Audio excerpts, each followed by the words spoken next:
semuanya, duduk semua. Ya, selamat siang Pak Guru hebat. Semangat pagi.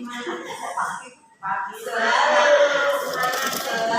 semangat. Oke, ada yang baru dari Bu Yuli. Terima kasih Bu Yuli ya. Kita beri semangat semuanya ya. Tepuk semangat ya. Tepuk semangat. Buka, yes. Terima kasih semuanya atas semangatnya. Tidak buat pedes ya Bu ya. Oke, biar semangat kali ini kita akan berjumpa lagi dengan Ibu Yuli Kamaria yang saat ini sedang mengikuti calon penggerak ya Bu Yuli ya. Oke, pada hari ini kita akan mengangkat aksi nyata modul 1 4 ya Bu Yuli ya, dengan sosialisasi pemahaman dan penerapan budaya positif. Sebelumnya saya ucapkan terima kasih pada guru hebat dan menteri semua sudah hadir untuk mengikuti acara dari Ibu Yuli Kamaria. Semoga tadi yang disampaikan bisa masuk ya ilmunya ya, dan bisa diserap. Kalau sudah diserap, kita bisa praktekkan bersama-sama. Oke? Semangat dulu. Iya dengan satu gelas di depan Anda nanti bisa diminum. Dan satu piring hidangan silakan nanti kalau lapar silakan bisa dimakan. Kita langsung saja ya Bu ya untuk materi dari Ibu Yuli Kamaria yang saat ini sedang mengikuti calon guru penggerak angkatan 8. Ya, terima kasih. Waktu dan teman saya serahkan sepenuhnya kepada Ibu Yuli Kamaria. Monggo Bu Yuli.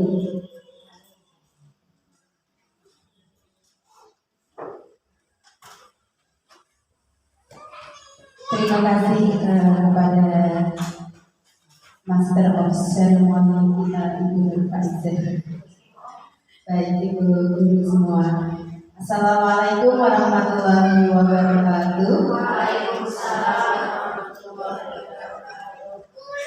Alhamdulillahirabbil alamin wa bihi nasta'in ala umuri din wa ala alihi wa sahbihi ajma'in. Rabbi shrah li sadri wa yassir li amri wahlul 'uqdatam min lisani yafqahu qawli. Yang kami hormati Ibu Kepala TK Abdul Mawang Wiranisa dan yang kami hormati Ibu Guru hebat isinya, Ibu Guru semua yang hadir pada hari ini. Saya mengucapkan terima kasih kepada Ibu Kepala Sekolah yang telah memfasilitasi kegiatan saya hari ini, yaitu sosialisasi pemahaman dan penerapan budaya positif di sekolah. Kemudian terima kasih juga saya ucapkan kepada ibu-ibu semua yang sudah berkenan hadir di sini untuk mengikuti kegiatan saya. Semoga acara hari ini dapat berjalan dengan lancar. Amin ya rabbal alamin. Dan semoga saya dapat memberi manfaat kepada rekan-rekan semua. Untuk kegiatan hari ini yaitu saya Oke. Kegiatan hari ini itu merupakan sebuah tugas di mana saya saat ini adalah sebagai calon guru penggerak angkatan 8 dari Kabupaten Pekalongan yang saat ini sudah memasuki modul 1.4. Modul 1 itu terdiri dari 4 topik. Ini adalah yang terakhir, karena itu saya ingin mensosialisasikan apa yang sudah saya dapatkan selama proses guru penggerak ini. Sudah hampir kurang lebih 2 bulan. Seperti tidak terasa, tapi sebenarnya ya agak ngos-ngosan. Tapi senang, jangan takut, menyenangkan, happy. Yang penting guyu bisa memetik kari-kari. Oke. Baik Ibu, sebelum dimulai mungkin alangkah baiknya kita berdoa bersama-sama ya. Marilah kita mulai acara ini dengan membaca doa. Berdoa mulai.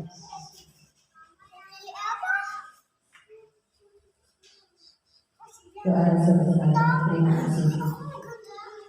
Sebelum mulai juga apa mau gerak-gerak dulu ini biar nggak ngantuk puasa? Gimana sudah biar ya tidak kaku-kaku mungkin ya. Kita mau gerak-gerak dulu speaking lah ya. Oke, speakingnya Mbak boleh berdiri Ibu. SBD-nya ini aja wes pasti sudah tahu lah guru TK ya. Sama-sama yuk, buka tutup, bisa? Lagunya buka tutup. Buka tutup, tepuk tangan lagi, gulung, sambil tersenyum, sambil tertawa. Oke, sip. Lagi Bu yang semangat yuk. 1, 2, 3. Buka tutup, bertepuk tangan. Buka tutup, tepuk tangan lagi. Digulung-gulung, sambil tersenyum. Digulung-gulung, sambil tertawa. Oke, terima kasih. Silakan duduk kembali. Baiklah, terakhir Ibu guru semua. Seperti yang sudah saya sampaikan tadi bahwa acara hari ini yaitu sosialisasi atau diseminasi pemahaman dan penerapan budaya positif khususnya di sekolah.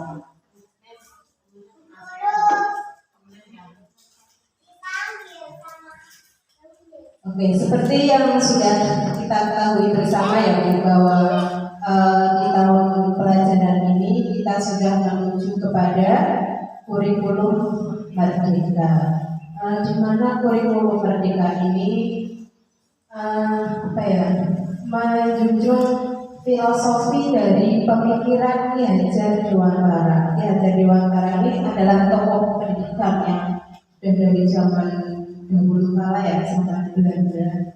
Itu beliau sangat luar biasa sekali, walaupun pemikirannya itu orang dulu dicetuskan di zaman dahulu, tapi pemikirannya ini sampai sekarang, sampai zaman ini masih bisa dipakai, masih bisa direalisasikan ya. Dimana filosofinya itu saat ini saya hanya mengambil beberapa. Beliau membuat pemikiran bahwa pendidikan adalah menutur segala kekuatan kodrat yang ada pada anak, yaitu kodrat alam dan kodrat zaman, agar mereka mencapai keselamatan dan kebahagiaan setinggi-tingginya. Ya, selain itu juga pendidikan itu haruslah berpihak pada murid sesuai dengan minat, bakat, dan kemampuan anak.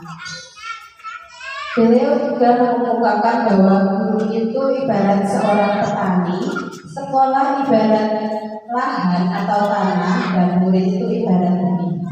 Petani hanya bisa menutur tumbuhnya benih dengan merawatnya.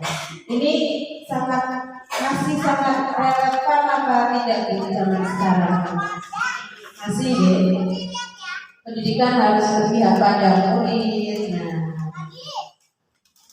itu masih sangat relevan untuk zaman sekarang ini. Nah, untuk itu di kurikulum merdeka yang kita gunakan sekarang ini juga mengacu pada filosofi pemikiran Ki Hajar Dewantara.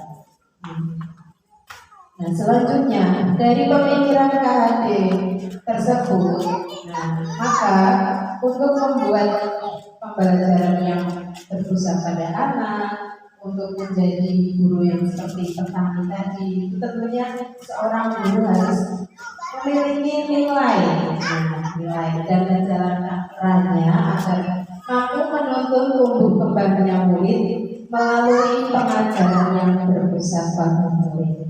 Nilai itu apa, Pak? Nilai. Kita punya nilai ya?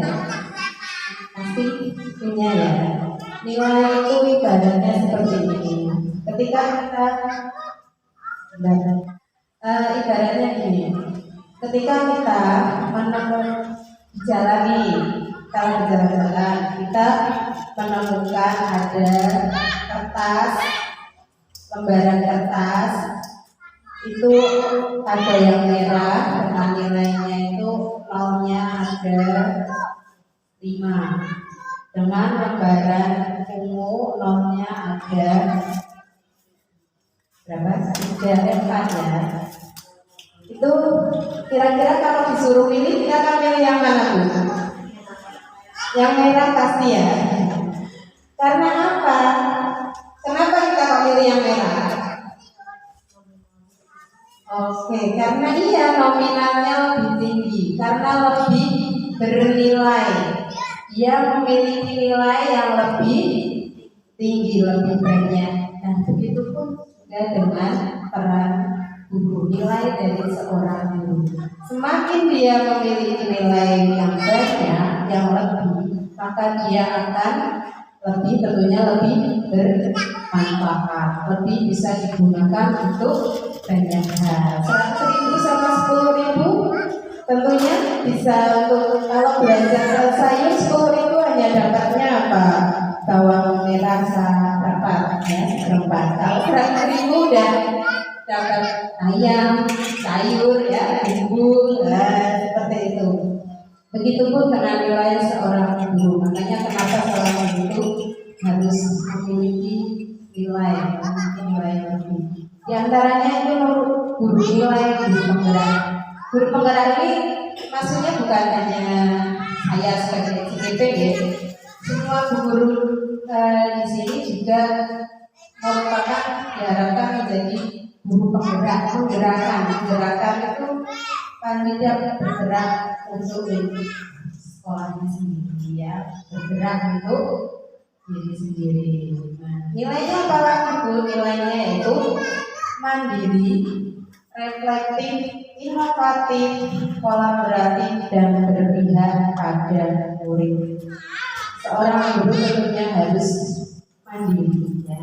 Mandiri di sini dimaksudkan guru itu harus selalu, misal upgrade ilmu, kita ada ilmu baru tanpa ya kita harus mandiri, cari tahu sendiri tanpa misal kepala sekolah atau pengawas mengobrak-obrak ya ayo kamu harus ya, mungkin termasuk saya masih di fase yang sama ya. Contohnya kemarin PMM itu kalau nggak mengobrak-obrak dari sana kan kita nggak bergerak ya.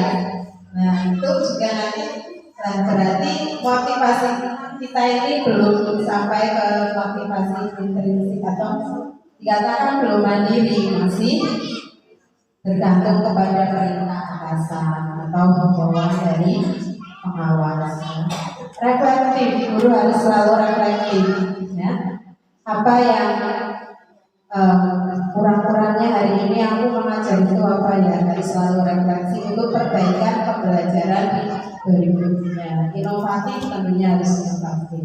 Kolaboratif ya, kolaboratif menjalin kerjasama teman sejawat dan berbagai pihak, dan berpihak pada murid. Kita mengajar di kelas itu adalah fokus kita adalah murid, kita harus berpihak pada murid. Itu nilai yang harus dimiliki oleh seorang guru penggerak. Kemudian peran guru penggerak diantaranya yaitu dari nilai itu akan membawa peran kita, yaitu menjadi pemimpin pembelajaran, menjadi coach bagi guru lain, mendorong kolaborasi, mewujudkan kepemimpinan murid, dan menggerakkan komunitas praktisi. Nah, perannya nanti akan seperti itu. Seorang guru penggerak harus mampu memerankan diri untuk menjadi seperti yang di sini ya. Kemudian, nah tentunya dari filosofi nilai dan peran itu tujuan kita itu untuk apa ya? Tujuannya yaitu untuk mewujudkan suatu perubahan. Nah, untuk mewujudkannya tentunya diperlukan sebuah visi ya. Seperti yang lalu di PK ini kita sudah merumuskan sebuah visi misi sekolah.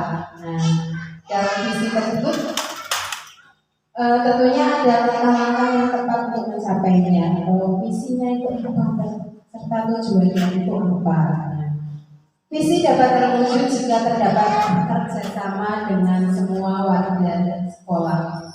Oleh karena itu, dalam mewujudkan visi diperlukan langkah konkret menggunakan inquiry apresiasi atau dengan tahapan bekerja. Kalau ini untuk proses perumusan visinya nih, kita sudah terangkan kemarin tahapan bekerjanya. Buat pertanyaan, ini singkatan nih. Buat pertanyaan, ambil pelajaran dan mimpi, jabarkan rencana dan atur eksekusi. Nah, kemudian setelah kita punya visi mau diapakan murid kita, nah itu ada langkahnya. Seperti filosofi yang tadi bahwa guru ibaratkan sebagai seorang petani. Nah, tentunya seorang petani untuk menghasilkan tanaman yang bagus, menghasilkan nanti padi yang berkualitas. Tentunya seorang petani akan berupaya untuk merawatnya seperti memupuk, terus membajak ya, kalau sekarang itu mentraktor biasanya, kalau sekarang sudah saling membajak. Nah, untuk pokoknya bagaimana agar tumbuhan itu dapat tumbuh dengan baik dan menghasilkan hasil yang berkualitas. Nah, begitupun dengan di sekolah ya. Di sekolah itu guru diibaratkan petaninya, sedangkan lahan itu diibaratkan dari sekolah ya. Sekolahnya, sedangkan anak-anak itu diibaratkan sebagai benihnya. Nah, begitupun itu seorang guru tentunya harus bagaimana caranya membuat lingkungan sekolah yang aman, yang nyaman, ya, yang membuat anak itu tetap bahagia, senang untuk berada di sekolah dan mereka bisa bertumbuh dengan baik. Ya. Nah, tentunya dari hal tersebut maka akan muncul pembiasaan-pembiasaan positif. Nah, dengan pembiasaan positif juga akan muncul karakter-karakter yang positif pula ya. Dan dari pembiasaan lalu menjadi karakter akan tercipta sebuah budaya positif. Mana budaya positif ini akan menimbulkan rasa aman dan nyaman pada murid dalam proses pembelajaran. Budaya positif juga akan mendorong untuk mampu berpikir, bertindak dan tercipta sebagai proses memerdekakan dirinya sehingga murid lebih mandiri dan bertanggung jawab. Tentunya hal ini harus dilakukan oleh seluruh warga sekolah, baik itu kepala, guru, murid tentunya, dan juga bisa saja untuk melibatkan orang tua. Apalagi lingkup kita adalah PAUD ya, TK, anak usia dini. Itu dimana anak-anak masih berada dalam fase pertumbuhan, dia belum memiliki ibaratnya jati dirinya itu ini ya, masih dalam fase pertumbuhan sendiri.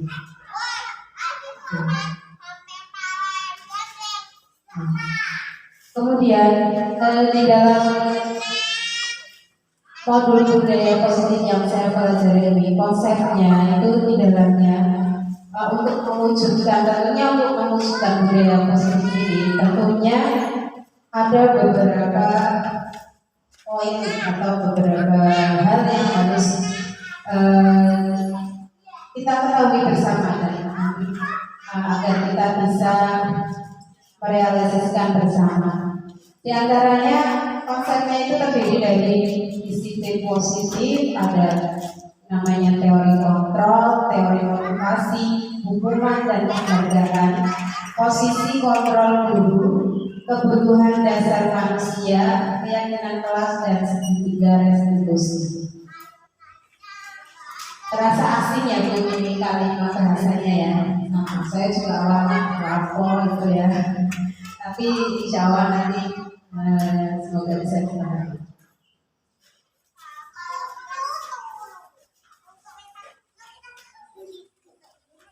Nah, ini Bu, kita sekarang berada pada pembelajaran dengan paradigma baru, yaitu kurikulum merdeka. Pembelajaran dengan paradigma baru ini dirasakan berdasarkan prinsip pembelajaran yang terdiferensiasi sehingga setiap siswa belajar sesuai dengan kebutuhan dari tahap perkembangannya untuk mewujudkan apapun tujuannya. Profil pelajar Pancasila. Masih ingat Bu apalagi profil pelajar Pancasila? Pakai lagu boleh? Masih ingat? Nadanya gimana sih itu? Dari mana?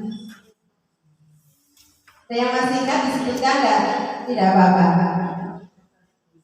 Profil pelajar Pancasila. Ya, Bu Faiz, boleh? Masih ya. Boleh sama 1, 3. Saya tahu ya. Itu betul ini kan coba oke kreatif ya terus berbudi pekerti ya. Aduh lupa ya. Ada teman-teman bantu dong. Kira-kira apa mandiri, kreatif, oke. Apa lagi? Saya lupa Bu.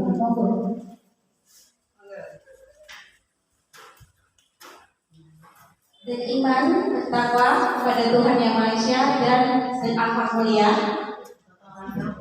Kemudian berkebinekaan global, mandiri, bernalar kritis, kreatif, dan bergotong royong.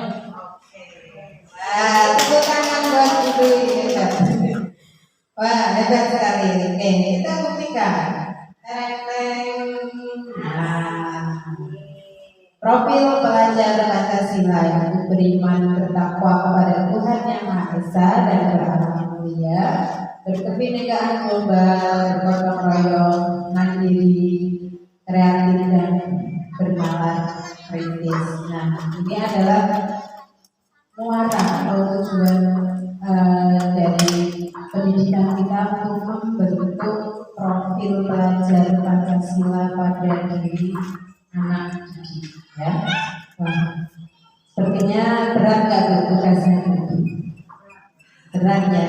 Tapi kalau ya, tapi kalau kita punya ilmunya, punya dasarnya, punya kekuatan untuk membangun, menciptakan semua, insya Allah tidak berat. Bagaimana kekuatannya itu diciptakan? Apakah dengan kekuatan bulan? Bukan sama semuanya. Tombol berapa?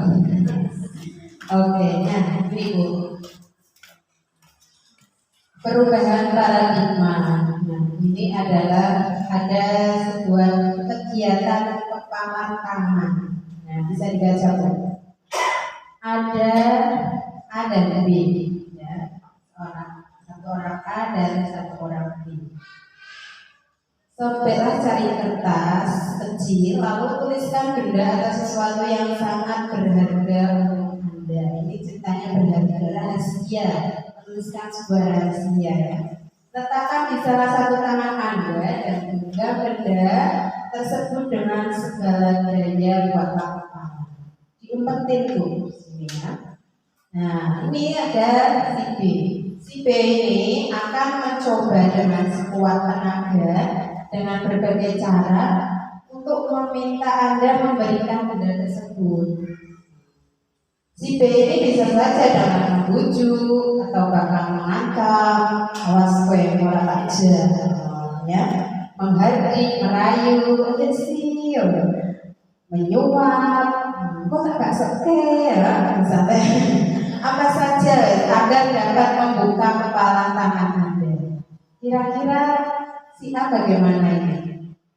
Kalau Anda sebagai A, apa yang akan Anda lakukan?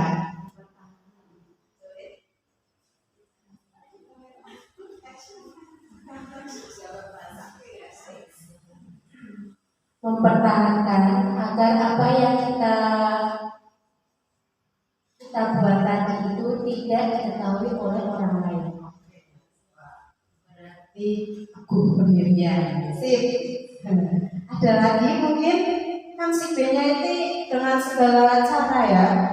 Pokoknya merayu, ada mungkin mengiming-imingi, atau menyuap. Nah, kira-kira bagaimana? Nih, Bu Ica Trisnawati. Bu Wati, silakan. Kalau Anda sebagai A ya, A bagaimana? Akan bagaimana? Orangnya yang salah.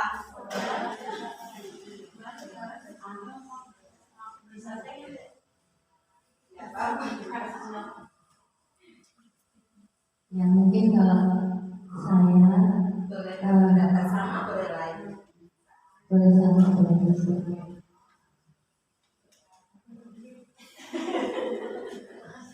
Ini kalau saya punya permintaan agar teman saya misalnya bisa Nego gitu kan. ya bisa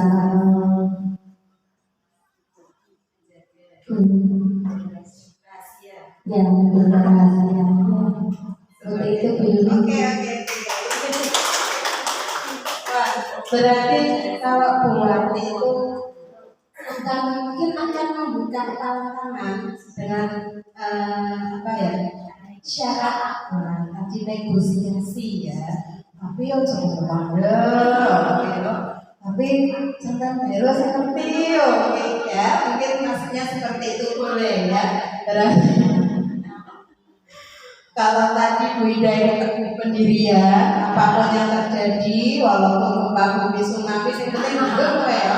Kalau Bu Wati ini masih ada masih ada kelulusan hati untuk mengajak negosiasi. Boleh, nggak apa-apa, ini hanya pendapat, nggak ada yang salah, tidak ada yang benar ya. Tapi ternyata ini itu ada kaitannya dengan yang namanya kontrol diri. Nah, bahwa apapun itu yang bisa mengontrol kita ya diri kita sendiri ya, seperti itu. Nah, ini terkait dengan perubahan paradigma ini, yaitu kaitannya dengan teori kontrol atau teori pemilihan atau bisa disebut dengan ilusi kontrol, yaitu ilusi guru yang mengontrol diri. Nah, kita sebagai guru kan biasanya ya sangat mengontrol murid, apa yang murid lakukan itu di bawah kontrol seorang guru.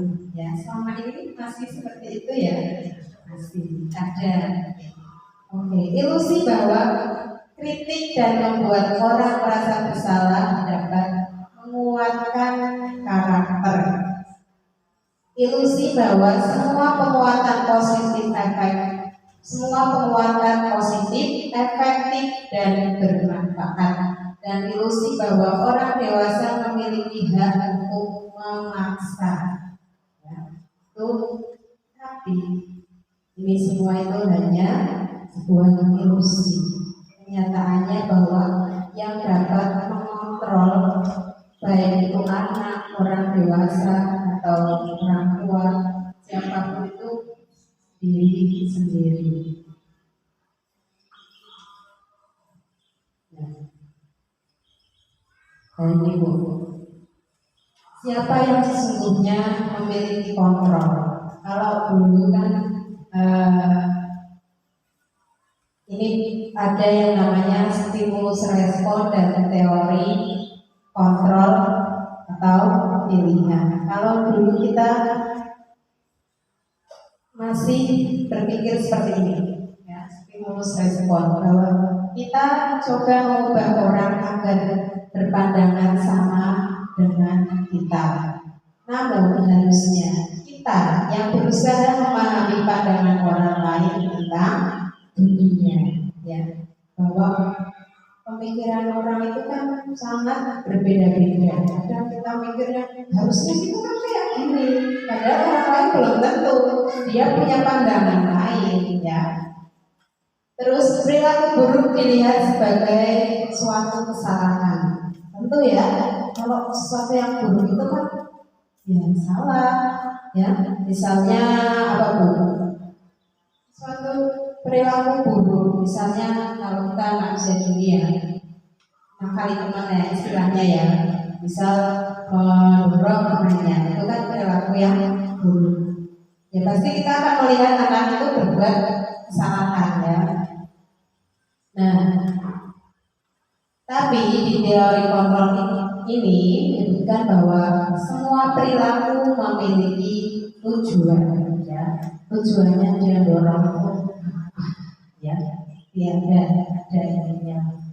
Terus orang lain bisa mengontrol saya, ya. Berarti tadi seperti Bu Ica Tresnawati, orang lain bisa mengontrol saya baik itu dengan bisa ancaman, ya. Nah, tapi harusnya hanya Anda yang bisa mengontrol diri Anda sendiri. Oke.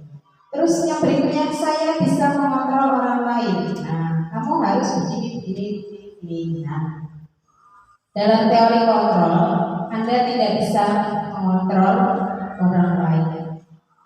Terus pemaksaan ada pada saat bujukan gagal. Nah, pagi dan dirayu dibujuk kok tidak berhasil. Aku dunia tak paksa sintik. Nah, pemaksaan mulai.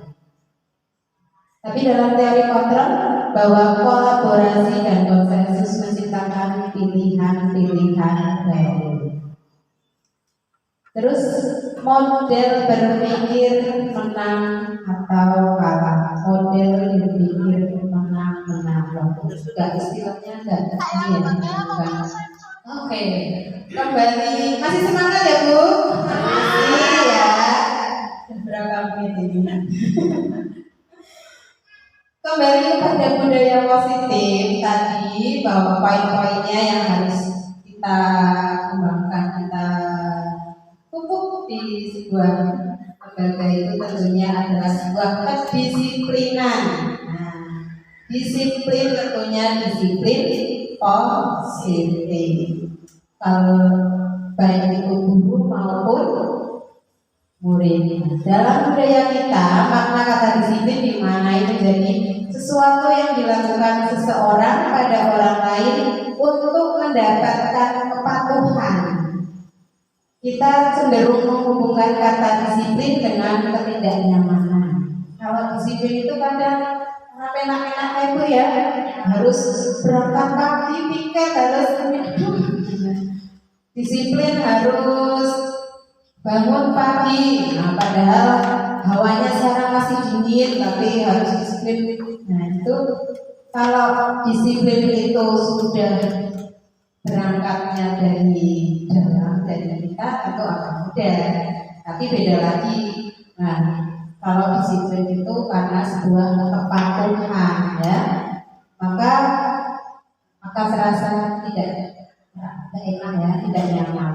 Nah, sebagai pendidik, tujuan kita adalah menciptakan anak yang memiliki disiplin diri, sehingga mereka bisa berperilaku dengan mengacu pada nilai-nilai kebajikan universal dan memiliki motivasi intrinsik, bukan ekstrinsik, motivasi yang menggoda.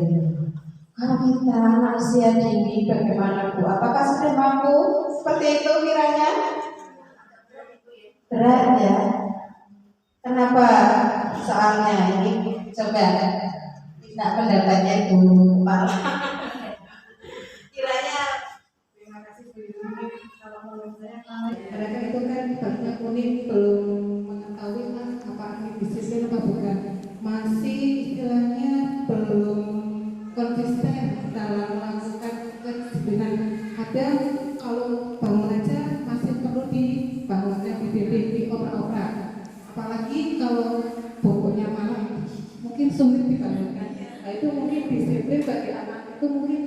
sulit kalau kita tidak istilahnya benar-benar sabar sebagai orang tua menuntut anak-anak untuk berperilaku disiplin. Nah, ya, tapi dengan kita istilahnya bersabar, dengan kita konsisten, ya mungkin anak secara pelan-pelan bisa kita ajak untuk berperilaku positif yang disiplin. Itu sih. Terima kasih.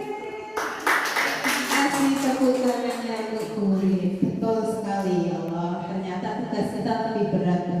Karena lingkup kita adalah anak usia dini ya. Tapi justru itu, nah anak usia dini itu kan masih dalam fase fondasi. Mungkin hasilnya itu tidak akan terlihat langsung instan ya. Butuh proses dan itu akan hasilnya itu bisa jadi di jangka panjang nantinya. Nah, itu walaupun masih usia dini kok ini terasa sulit ya kalau menanamkan disiplin pada anak-anak itu kan ya mudi ya, kemudian kadang kalau nggak mau berangkat ya nggak mau. Nah orang tuanya pun masih banyak kelonggaran. Kalau anak rewel ya sudah, daripada saya pusing daripada ini ya wes nggak mau berangkat nggak mau. Beda lagi kalau udah SD, SMP, apalagi SMA ya, itu sudah harus benar-benar disiplin itu udah dari dalam ya. Dan motivasinya itu motivasi intrinsik bukan ekstrinsik. Kalau anak usia ini masih tahapannya di perkembangannya mungkin belum sampai ke situ. Tapi dengan tadi namanya kita kan menstimulasi ya, tugas kita itu menstimulasi anak. Dan stimulasi itu tentunya ya dengan menanamkan itu juga harus ditanamkan, dibiasakan agar apa?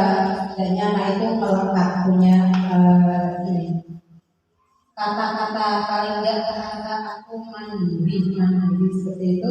Anak-anak sudah mulai punya konsepnya mandiri itu harus seperti ini, harus minimal kalau anak-anak ya orang tuanya pakai baju sendiri, dapat makan sendiri, itu sudah iya. Nah, disiplin positif merupakan salah satu cara penerapan disiplin yang bertujuan untuk menumbuhkan kesadaran serta memberdayakan anak untuk melakukan sesuatu tanpa sogokan, ancaman maupun hukuman. Ya kembali lagi anak usia dini tentunya melakukan sesuatu itu kalau dia mau itu biasanya ya karena tadi ada sesuatu yang dia inginkan atau sekedar ujian. Kamu hebat, kan ada anak sudah bahagia ya, hebat kamu udah berangkat pagi nggak terlambat, anak udah biar berguna-guna seperti itu masih di fase anak-anak. Kalau orang dewasa mungkin seperti itu lah, kamu hebat nanti bakar nggak pas ya. Iya.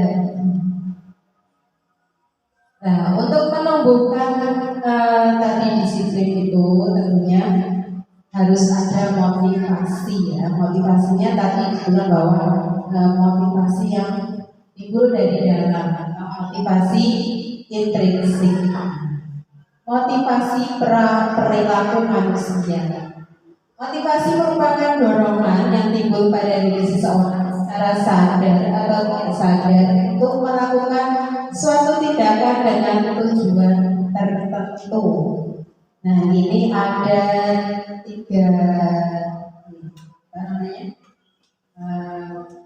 tahapan yang fase ini. Tentunya kita masih berada di fase yang mana? Yang pertama, menghindari ketidaknyamanan dan hukuman. Nah, ini murid atau kita melakukan disiplin diri karena dia takut dihukum. Karena kalau terlambat berangkat sekolah nanti dihukum lari lapangan misal.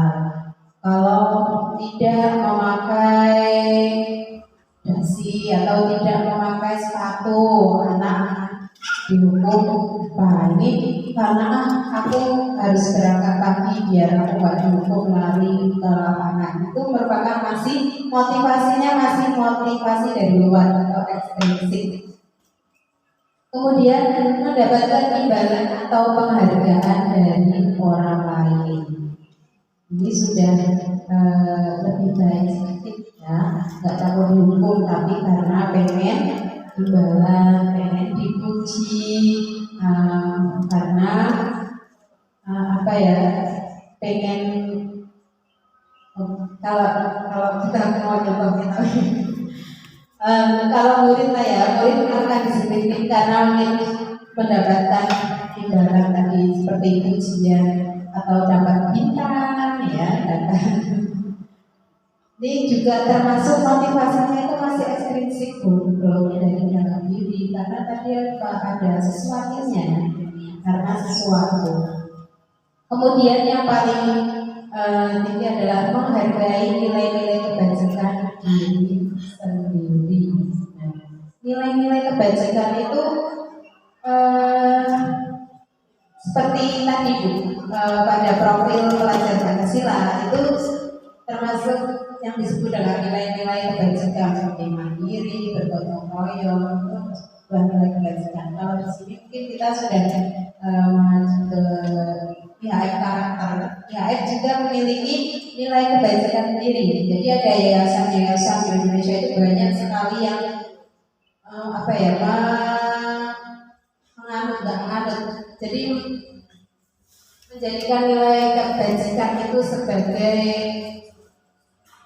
pedoman dalam yayasannya itu. Kalau di pendidikan itu kan lebih mengacunya ke profil pelajar Pancasila tapi bisa juga dikolaborasikan kalau kita dengan 9 pilar karakter itu juga nilai kebajikan kan semuanya baik-baik ya. 9 pilar karakter itu kan ada mandiri, kreatif, sabar, apalagi Bu, tanggung jawab, banyak sekali. Nah, nilai-nilai itu yang menjadi tujuan untuk ditanamkan pada diri anak sehingga apa? Anak itu berbuat karena keyakinannya akan nilai-nilai tersebut. Ya. Dengan nilai-nilai tersebut maka anak akan dengan sendirinya melakukan disiplin diri. Karena sadar aku harus jadi anak yang bertanggung jawab. Makanya aku setiap main aku membereskan mainannya sendiri tanpa disuruh, tanpa guru memberikan pujian, tanpa guru memberikan hadiah. Tapi karena bentuk tanggung jawabnya dia sendiri, dia sudah tahu aku harus menjadi anak yang bertanggung jawab, aku harus menjadi anak yang mandiri. Nah, aku berarti harus pakai sepatu sendiri, aku harus makan sendiri. Nah, ini baru motivasinya sudah motivasi prinsip sudah dari dalam karena tujuannya tadi ingin menjadi orang yang memiliki nilai kebajikan.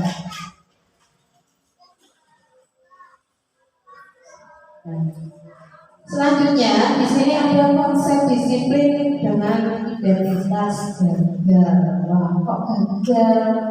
Nah, identitas gagal ini di sini adalah yang termasuk tadi hukuman dan juga penghargaan. Karena sebuah hukuman itu cenderung akan menyakitkan, tidak nyaman, murid menjadi takut, menjadi tersiksa, trauma ya. Dia menyembunyikan sebuah kesalahan. Jadi kalau salah dia akan cenderung berbohong karena takut dihukum. Ya. Murid juga akan cenderung tidak ramah karena dia tadi sudah dilingkupi dengan kesalahan. Misal kesalahan yang dia buat dia kan tidak nyaman. Jadi dalam berketika pun. Tapi kalau anak usia dini gimana Bu? Mungkin ya itu ya enjoy aja. Walaupun sudah ini dia akan buat lagi. Terus penghargaan ternyata juga tidak baik itu. Penghargaan ini dapat merusak hubungan. Nah ini contohnya sifat iri ya, karena kalau yang lain kok dia dapat penghargaan ini, nah, menimbulkan kecemburuan atau ini. Mematikan kreativitas, menghukum dengan sistem ranking dan merampas hak menghargai diri ya. Jadi harusnya dengan disiplin, seharusnya dia itu memiliki keinginan diri untuk misal tadi menuju ke nilai kebajikan itu, tapi dengan penghargaan maka dia akan apa ya, mematikan yang tadi sudah tumbuh dalam dirinya ya. Aku udah menumbuhkan aku itu sebenarnya bertanggung jawab karena saya membereskan mainan, karena aku harus bertanggung jawab. Tapi begitu bu gurunya memberikan penghargaan, maka dia akan cenderung tadi yang sudah tertanam dalam dirinya itu akan terkikis jadinya, karena tadi ternyata dikasih penghargaan kok enak ya, kok senang. Jadi nanti berikutnya dia akan melakukannya karena penghargaan lagi, bukan karena dari dirinya. Walaupun anak usia dini, bukan walaupun ya, justru anak usia dini tadi itu memang harus benar-benar kita ditanamkan, kita stimulasi. Pokoknya sebanyak mungkin kita tanamkan sikap-sikap itu agar apa? Dia melekat pada diri anak, dan dia tahu bahwa sebuah tanggung jawab, sebuah kedisiplinan itu adalah suatu keyakinan yang baik ya. Nah, ini ada konsep disiplin dengan identitas sukses. Nah, kalau identitas sukses ini adalah konsekuensi dan restitusi. Konsekuensi ini lebih ke penguatannya jangka pendek, perlu monitoring berkelanjutan, stimulus respon, murid menghormati peraturan, kehilangan waktu untuk merenungi kesalahan. Kalau sebagai konsekuensi itu lebih, kan kalau bedanya dengan hukuman apa Bu? Beda ya. Konsekuensi dan hukuman itu, kalau hukuman itu kadang dari satu pihak, anak kadang tidak tahu, tidak mengetahui. Tapi kalau konsekuensi, kedua belah pihak itu tahu.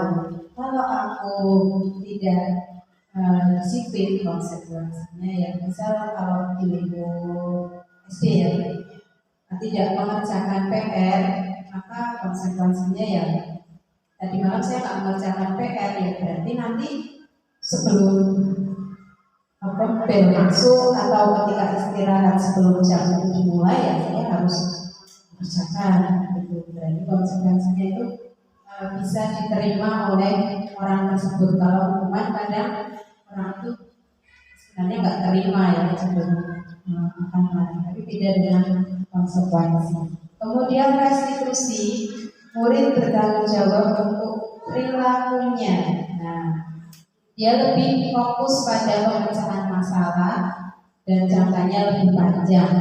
Murid menghormati dirinya dan orang lain.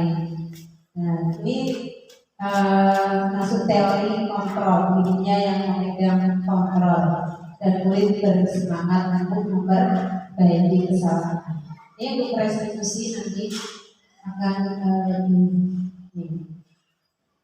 tentang restitusi, pendekatan restitusi. Tentunya tadi dari hukuman, penghargaan, konsekuensi, dan restitusi, yang paling baik yang mana Bu? Restitusi ya. Nah, ini tadinya saya juga sesuatu yang asing, padahal mungkin kalau kita ya sudah pernah mempraktekkan untuk menghadapi anak, tapi mungkin belum terkonsep. Ternyata itu adalah sebuah konsep disiplin dengan pendekatan restitusi, yaitu sebuah cara menanamkan disiplin pada murid ya. Restitusi adalah proses menciptakan kondisi bagi murid untuk memperbaiki kesalahan mereka sehingga mereka bisa kembali pada kelompok mereka dengan karakter yang lebih kuat. Ciri-ciri restitusi bukan menebus kesalahan namun belajar dari kesalahan, ya. Memperbaiki hubungan, tawaran bukan paksaan, menuntun untuk melihat ke dalam diri, mencari kebutuhan dasar yang mendasari tindakan dan fokus pada karakter bukan tindakan, menguatkan dan fokus pada solusi. Kebiasaan kita selama ini ketika bila ada yang berlaku salah, anak berbuat kesalahan, ya, kita akan langsung apa Bu? Tentunya menyalahkan, ya. Kok kamu gitu sih? Kamu nggak boleh seperti itu, Iya, sama saya juga masih sama bukan rasanya, ya. Makanya kita perlunya untuk belajar seperti itu. Ternyata ada caranya untuk hal yang lebih baik tentunya, ya. Biasanya apa? Kalau paling tidak kan kalau anak bisa lebih kita langsung memaafkan seperti itu. Langsung memaafkan juga ternyata kurang baik. Lebih baiknya kita adalah memberikan tawaran, kita berdiskusi dengan anak ketika anak itu melanggar suatu peraturan atau anak itu tidak disiplin atau anak itu berbuat salah, maka restitusi itu dalam prakteknya seperti ini Bu. Ketika ada anak yang berbuat salah, maka kita selesaikan secara dengan anak itu berdua, jadi antara guru dengan murid tersebut, tidak secara langsung. Ketika misal di kelas anak itu berbuat kesalahan, kita langsung, kamu jangan seperti itu, kamu harusnya gini. Nah, tapi kita panggil anak itu, lalu kita ajak ngobrol dari hati ke hati, ya. Kita ajak ngobrol baik-baik, kita tanyakan dulu, kita validasi dulu Bu, dia berbuat salah itu benar atau tidak. Kadang kita juga saking ini nggak tanya-tanya langsung, kamu kok itu sih sama temenmu, nggak boleh loh. Tapi kita validasi dulu, apa benar kamu tadi melakukan itu. Kita jangan seperti itu. Sebenarnya kalau dia manusia dini juga sangat menstimulasi bahasa anak, ya. Kita ajak dia mengemukakan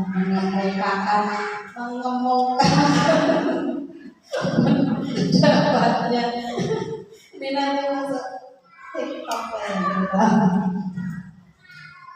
mengemukakan pendapatnya, ya. Itu kan juga termasuk di aspek bahasa, ya. Sudah indikatornya itu juga bisa masuk. Kita gali, kita validasi dulu, apakah benar tadi kamu mendorong si A. Saya mengakui, ya Bu, dianya ini sih, oh oke. Selanjutnya maka kita akan berarti di sini ada tahapannya ini.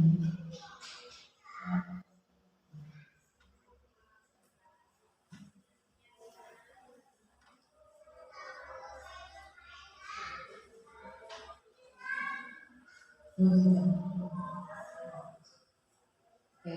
Setelah memvalidasi, terus kita juga sebagai guru setelah itu menanyakan apa ya, memposisikan diri di posisi anak. Misal, oke Bu Guru tahu kamu itu kan pasti kamu marah ya.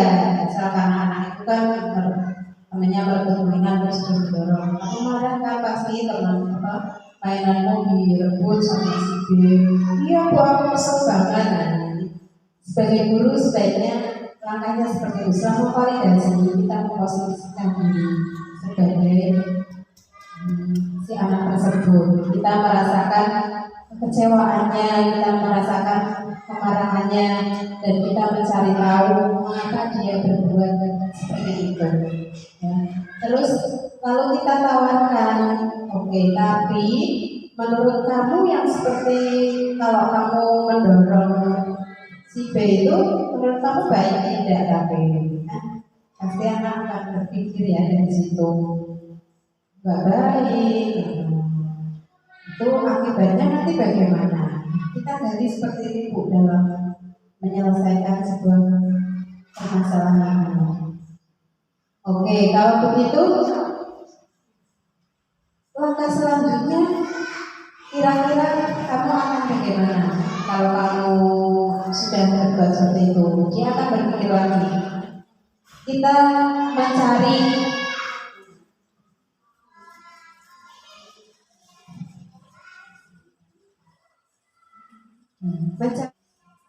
mencari solusi atas permasalahannya ini bersama, tidak guru yang mengontrol murid. Yang kamu harus minta maaf berarti sama si B, tidak, tapi bersama-sama mencari solusi dari permasalahan yang dialami anak tersebut. Misalnya, kalau tidak baik terus harusnya kamu bagaimana? Ya aku harus minta maaf. Oke, kalau sudah maaf, berikutnya kamu mau seperti itu lagi. Kalau minta maaf berarti kan kamu melakukan tindakan yang tidak baik. Kalau tidak baik itu ya tentunya tidak boleh dilakukan lagi. Berikutnya harus menjadi yang lebih baik bagaimana seperti itu. Kalau kita menggali apa yang dialami anak itu dan mencari solusi bersama, itu dilakukan. Kalau restitusi itu satu-satu, jadi misalnya ada dua anak yang nanti bergantian setelah itu selesai baru si B atau yang korbannya.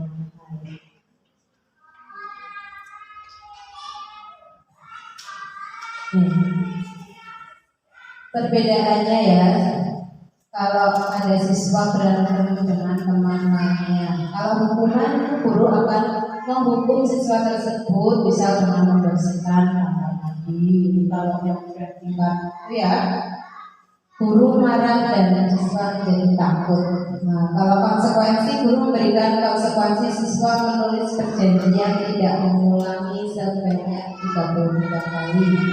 Tegas dan siswa menghormati. Sedangkan restitusi, guru menanyakan keyakinan kelas. Nah, ya, nih.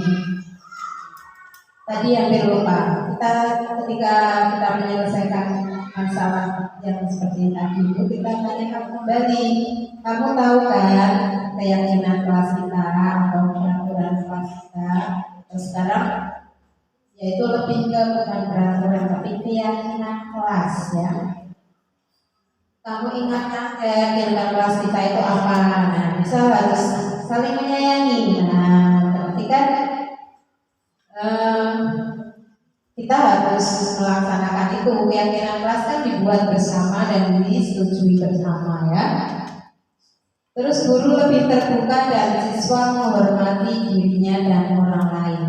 Sudah seperti itu, siswa itu akan kembali ke lingkungan itu lebih percaya diri dulu, enggak merasa belum menyesal ada. Dia akan memperbaiki perilakunya, tapi dia lebih punya kalau di tingkat atas itu kan akan cenderung anak menjadi minder ya. Kalau tiba-tiba dihukum suruh kayak gini, kalau zaman dulu ya angkat kaki jewer telinga itu kan menjadikan anak itu trauma dan malu ya, minder. Selanjutnya juga dia itu akan lebih takut ya karena sebuah hubungan. Beda kalau prostitusi, anak akan lebih kembali itu dia percaya diri, dia sering mendapatkan apa ya, ayongan saja dari dirinya gitu.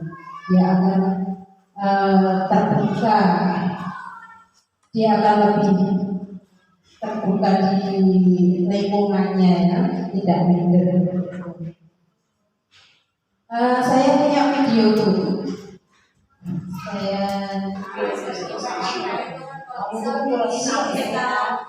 masih bisa datang ke keluarga. Hukumannya udah sebelum kamu.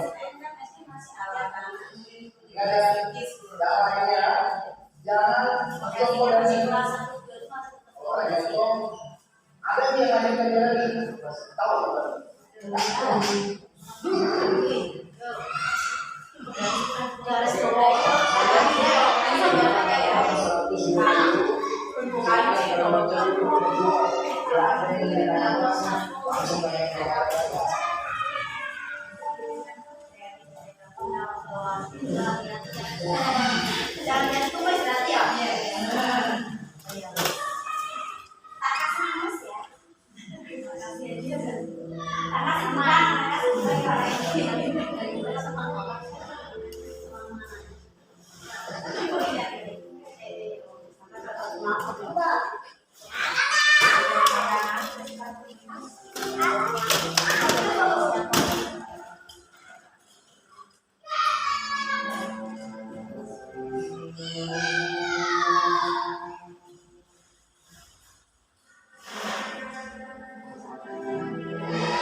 Ya nggak apa-apa deh, cepet-cepetnya. Aku udah terlambat.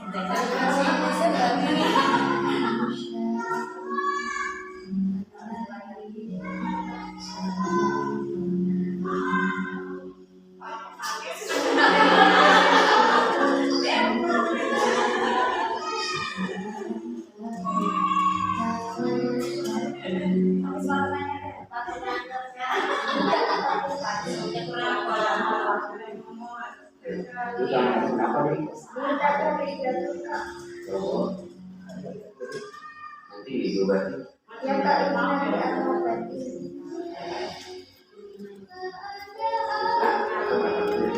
Pak, hati-hati.